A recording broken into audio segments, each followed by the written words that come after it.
I got Brad Cohen, who's the lawyer for Kodak Black.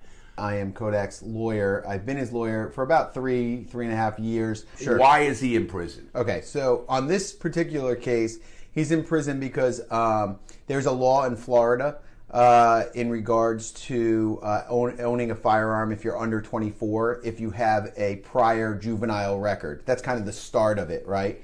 So he actually, and the government never disclosed this, it was something that we found out through... We know how they are about that. Yeah. So we found this out through investigators, but he was actually given advice by an ex-Miami-Dade police, I wouldn't say an officer, but it was a employee of the Miami-Dade Police Department, and was given the advice that he was okay to go in and purchase a firearm. Not just that he was okay to go in and purchase a firearm, but also that he could actually apply for his carry permit.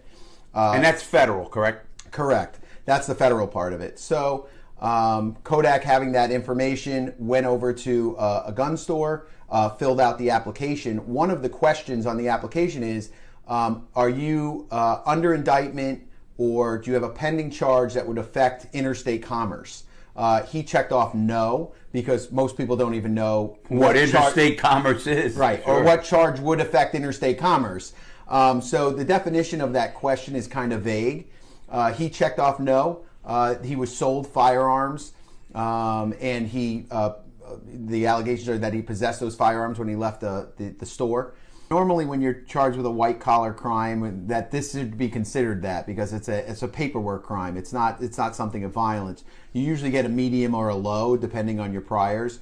Because Miami, and we'll get into this afterwards, but because Miami waited until he pled out his federal case to essentially charge him with the same kind of charge state case. Usually they don't do that. Usually they do not. Obviously, that's a point of, are they really after this kid? Correct. What you read about someone, what is on paper, and this goes for any defendant. The defendants are not what's on the paper. Like, everybody's a person, you know? And when you start talking to these people, when you start finding out what makes them tick, like, it's amazing. And he does things anonymously. Like, he's donated masks anonymously. He's done all these things anonymously that he doesn't even want me to say where, when, how. He pays for funerals. He pays for police officer funerals. He donates to fallen officer funds. All these things. I'm so glad you got that out there. And the thing is, and he doesn't ever want to take credit for that stuff. The only time it ever comes out in the press is either I force him to say, hey, listen, like,